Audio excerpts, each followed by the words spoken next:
मालदीव्स नहीं जाएंगे। मालदीव्स का जो राष्ट्रपति है मोहम्मद मुइजू, उसी ने तो टी शर्ट पहनी थी इंडिया आउट, इंडिया आउट की टी शर्ट पहनी थी ना, हो गया इंडिया आउट। मालदीव्स की लीडरशिप को, मालदीव्स के प्रेसिडेंट को चाइना में बहुत बड़ा रेड कारपेट दिया। इंडिया आउट हो गया, इंडियंस आउट हो गए, और बताओ अब क्या चाहिए? अब क्यों भीख मांग रहे हो जाके यार? उसकी पहली और आखिरी वजह जो है वो भारत है। अगर मालदीव्स की ये स्ट्रेटेजिक पोजीशन ना होती, मालदीव्स इतना करीब चाइना इंडिया के ना होता, तो चाइनीज कभी भी इतना बड़ा रेड कारपेट वेलकम ना देते। जब भी विदेश जाना पड़ता है सर्जरी करवाने के लिए, तब तो रिजॉर्ट काम नहीं आते। आप रिजॉर्ट में ये थोड़ा ना बोलेंगे कि अच्छा मेरी हार्ट की सर्जरी है, भाई जरा एक पाइनएप्पल जूस लेकर आना। ऐसा तो होगा नहीं। ये सिर्फ और सिर्फ जो वजह है वो भारत है। और जाहिर बात है उनको इस चीज़ की समझ है कि क्या हो सकता है, हम मालदीव से क्या क्या फ़ायदे उठा सकते हैं। आपको आना पड़ेगा भारत। अब ये लोग गाली दे रहे हैं अपने नेताओं। टेक्निकली तो मालदीव्स जो है वो डूब रहा है उसकी, बिकॉज ग्लोबल वार्मिंग की वजह से उसकी जो पानी जो है वो ऊपर आ रहा है। प्रेसिडेंट ऑफ मालदीव्स को पिछले एक हफ्ते से उसकी इतनी घंटियां बजी हैं, भारत से इतनी लानतें पहुंची, इतने जूते पड़े हैं इसको, ये आदमी भागा भागा गया अपने बाप शी जिनपिंग से मिलने बीजिंग। तो जो मेजर एग्रीमेंट्स हो रहे हैं वो डिजास्टर रिस्क रिडक्शन में हो रहे हैं, फिशरीज में, BRI ग्रांट्स, ये बहुत सारी ऐसी चीजें हैं। लेकिन ये सारी की सारी जो पहुंच गया, ये वहां पे जाके सबसे बड़ी इसने गुहार क्या लगाई? इसने पहले तो बड़े तारीफों के पुल बांधे। दोस्तों, SP न्यूज़ 91 में आपका स्वागत है। दोस्तों मैं आपको बता दूं कि मालदीव जो कि पिछले एक हफ्ते से ये ट्रेडिंग न्यूज़, ब्रेकिंग न्यूज़ चल रही है, जिसे भारत ने पूरी तरीके से बॉयकॉट कर दिया है। अब मतलब अब जो मालदीव है वो सोच में पड़ गया है। आपने क्लिप्स के अंदर देखा होगा, मेजर गोरावाली जो सर हैं वो कह रहे हैं वो तो वैसे ही डूबता जा रहा है क्योंकि पानी का स्तर बढ़ रहा है। और ये बात कहीं ना कहीं सही है। अब मालदीव टेंशन में है। मालदीव पहुंचता है चीन के पास, शी जिनपिंग के पास, वहाँ पर चीन के तारीफ़ों के पुल बांधता है और कि फलाना ठिकाना करके कुछ ऐसा ऐसा, मतलब वहाँ पर जा करके ये बोलता है। उसके बाद होता है कुछ ऐसा कि आप ये समझ लीजिए कि जो चीन है, रेड कारपेट इनको मिली है स्वागत में इनके। अब चीन से वो गुहार लगा रहा है क्योंकि भारत तो वहाँ पर ट्रिप के लिए जाएगा नहीं, क्योंकि भारत से संबंधित ने अपने उसके अकॉर्डिंग नहीं चला। लेकिन अब जो चीन है, अब चीन को उसे एक्सेप्ट क्यों करेगा? एक्सेप्ट इसलिए करेगा क्योंकि वो भारत का नज़दीकी था, भारत से उसके संबंध थे। लेकिन उसके जब कहते हैं ना कि जब गीदड़ की मौत आती है तो वो शहर की तरफ भागता है, तो यहाँ से संपर्क बिगाड़ करके अब चीन के पास में उसने गुहार लगाई है, उसके आगे भीख मांगी है। तो दोस्तों ये जो वीडियो है बहुत ही इंटरेस्टिंग रहने वाली है, इसलिए वीडियो को अंत तक ज़रूर देखिएगा। आपकी इसे लेकर के जो भी कोई राय होगी उसे अपनी कमेंट बॉक्स में मेंशन जरूर करेगा। तो आइए दोस्तों वीडियो को स्टार्ट करते हैं। हैं, जैसे मैंने कहा कि this is because of India. अगर इंडिया इतना करीब ना होता मालदीव्स के, तो कोई वजह ही नहीं है कि चाइना जो है वो इतनी सपोर्ट करता या इतना खुल के सामने आता। बड़े लंबे चौड़े मुआहदे हैं, बड़ा कुछ है, उस पर बड़ी लंबी बहस की जा सकती है कि क्या क्या वो चाइना जो है में दे रहा है, एजुकेशन में, लेबर एंड स्किल डेवलपमेंट में है। तो वो कहते हैं जी कि हम एक कॉम्प्रिहेंसिव स्ट्रेटेजिक पार्टनर।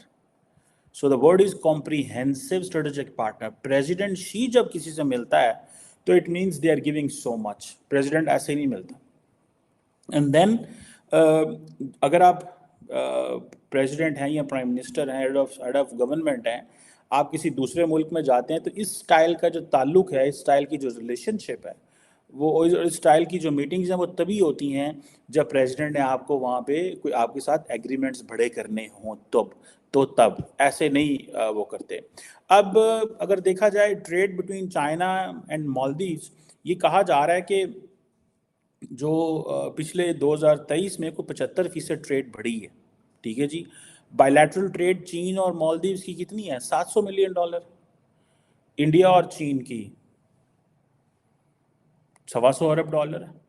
सो ये क्योंकि छोटा मुल्क है तो उस हिसाब से, लेकिन जो चाइना मालदीव से फायदे उठाएगा they are purely in terms of उसकी जो स्ट्रेटेजिक लोकेशन है।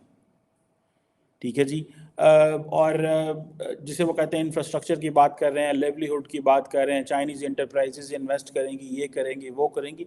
$700 मिलियन, जिस मुल्क की चाइना के साथ $700 मिलियन की बायलैटरल ट्रेड हो, आप क्या समझते हैं उसको ऐसे रेड कॉर्पोरेट वेलकम मिलना चाहिए? नहीं। ये सारे का सारा जो है वो अब digital economy ji, trade, strategic cooperative partnership, comprehensive strategic cooperative partnership, it's just like the Indian and American partnership. So India Chinese को समझ आ गई है कि भाई हमने थोड़ा सा इस खित्ते में जाना है। जैसे India for example central Asia में बड़ा खुल के खेलने की कोशिश कर रहा है। Why? Because they believe Chinese have an influence there. ठीक है। इंडिया जो है वो नेपाल के अंदर बड़ी इन्वेस्टमेंट करने की कोशिश करता है। क्यों? बिकॉज उनको पता है वहाँ चाइनीज जो हैं, बॉर्डर मिलता है, कुछ भी कर सकते हैं। भूटान, बांग्लादेश।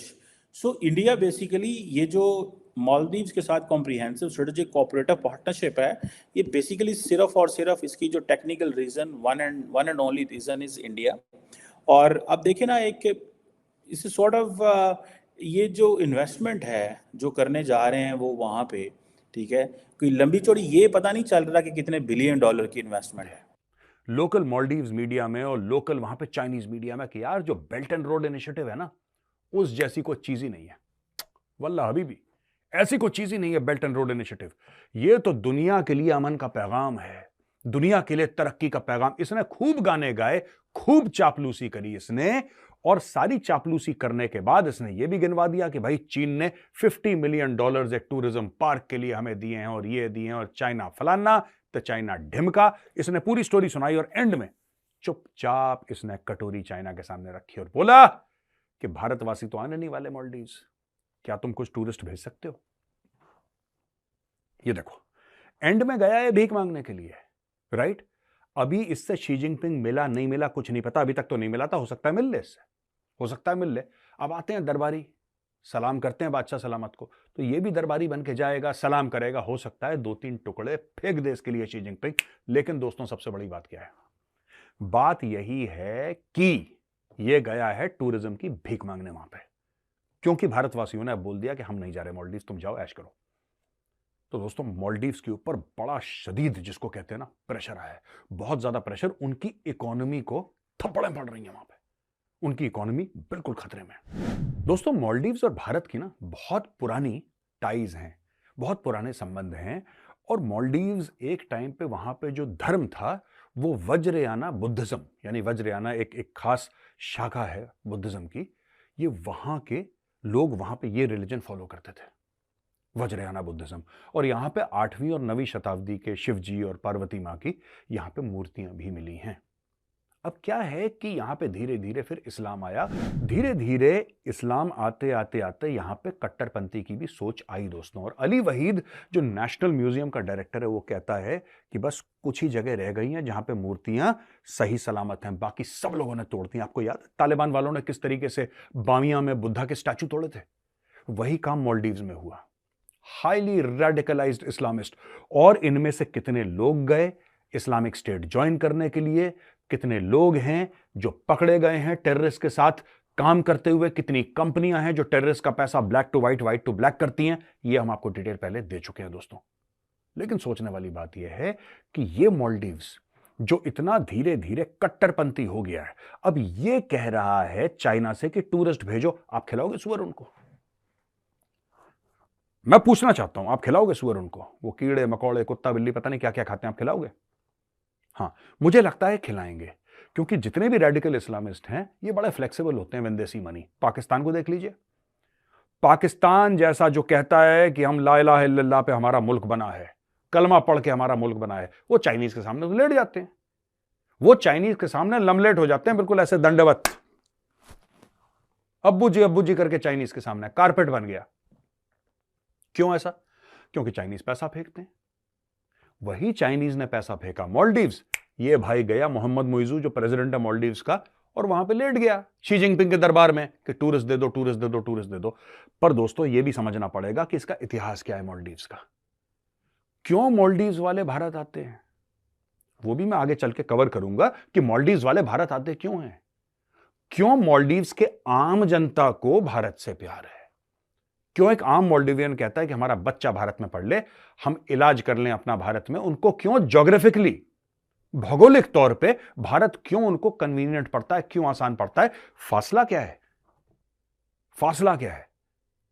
और क्यों वहां के बड़े बड़े वरिष्ठ नेताओं ने यह बोला है कि भारत हमारे लिए 911 है। 911 वो कोड है टेलीफोन का जो अमेरिका में प्रचलित है। अगर कोई भी दिक्कत होती है, आपने देखा चोरी हो गई, मर्डर हो गया, आपके साथ कोई हादसा हो गया, कोई बुरी चीज हो गई, सबसे पहले अमेरिकन क्या करता है? 911 डायल करता है, पुलिस, यानी हमें बचाओ। यह हैसियत है भारत की मालदीव्स में। लेकिन मुझे लगता है कि आज की मालदीव्स की सरकार ये भूल गई है, एहसान फरामोश सरकार है। अच्छा दोस्तों, अभी क्या हुआ है कि फारूक अब्दुल्ला जो पूर्व मुख्यमंत्री रह चुके हैं जम्मू और कश्मीर के और सेंटर में कैबिनेट मिनिस्टर भी रह चुके हैं, इन्होंने बहुत बड़ा भंड मार दिया। ये कोई नई बात नहीं। अब आप बोलेंगे मेजर साहब क्या वही पुरानी बातें, फारूक अब्दुल्ला ने फारूक अब्दुल्ला डेली भंड मारता है, इस बार बड़ा भंड मारा है उसने। तो अब हम आपको बताएंगे फारूक अब्दुल्ला ने क्या भंड मारा है। फारूक अब्दुल्ला ये कहता है कि भारत और मालदीव्स के बीच में जो अभी तनातनी चल रही है ना, ये फारूक अब्दुल्ला ने नई हाइड्रोजन इजाद कर ली, उसने ये किसी को नहीं पता, आपको और मुझे, फारूक अब्दुल्ला को ही पता है। ये कह रहा है जो तनातनी चल रही है वो क्यों चल रही है? वो इसलिए चल रही है क्योंकि मालदीव्स में रहते हैं मुसलमान, और क्योंकि भारतवासी या ज्यादातर भारत में हिंदू जो लोग हैं, उनका कहने का यही मतलब है क्योंकि मुसलमानों से नफरत करते हैं, इसलिए मालदीव से नफरत करते हैं। यानी कि मोदी जी पहुंचे 4 जनवरी को लक्षद्वीप, गए मोदी जी 4 जनवरी को लक्षद्वीप, और मोदी जी ने सिर्फ यह बोला कि भाई लक्षद्वीप बहुत सुंदर है, मैं यहां पे आया, आप लोग भी आइए लक्षद्वीप देखिए, आपके देश का हिस्सा है, बड़ा खूबसूरत है, आइए लक्षद्वीप। मोदी जी के शब्दों में मुसलमानों के लिए कितनी नफरत कूट कूट के भरी है, सोचिए। लक्षद्वीप आइए, लक्षद्वीप आइए, ये कितनी गंदी बात कहती है, लक्षद्वीप आइए हैं। लोग कहते हैं कश्मीर आइए, लोग कहते हैं गोवा आइए, लोग कहते हैं लखनऊ घूमने आइए, लोग कहते हैं राजस्थान आइए हैं। इसमें देखिए कितना इस्लामोफोबिया है, चेक करें आप जरा कितना इस्लामोफोबिया है इसमें। तो फारूक अब्दुल्ला ने भंड मारी। अब फारूक अब्दुल्ला 4 जनवरी के पहले जो भी भारतवासी जाते थे मालदीव्स, वो बड़े इस्लाम पसंद थे और मुसलमानों से बहुत प्यार करते थे। अचानक 4 जनवरी को मोदी जी ने समुद्र में डाइव मारा, मोदी जी बाहर निकले और घृणा फैल गई। ये फारूक अब्दुल्ला ऐसा समझते हैं दोस्तों। आप समझ सकते हैं इस आदमी की राजनीति कितनी गंदी रही होगी कश्मीर में, कितनी गंदी रही होगी इसकी राजनीति। मैं एक बार जा रहा था नई दिल्ली से श्रीनगर, हाल ही की बात है, मेरे बगल में बैठा फारूक अब्दुल्ला, मेरे बिल्कुल बगल में बैठा फारूक अब्दुल्ला। मैं इस सीट पे 2 सीट ऐसे सामने, फारूक अब्दुल्ला मेरे बगल में बैठा। वो 1-1.5 घंटे की फ्लाइट थी, मुझे ऐसा लग रहा था मेरे बगल वाली सीट पे किंग कोबरा है, ये कब ना काटे, कब ना कुछ करे, ये कब ना डस दे। यू सी, इतना हेट्रेड, इतना ज्यादा हेट्रेड।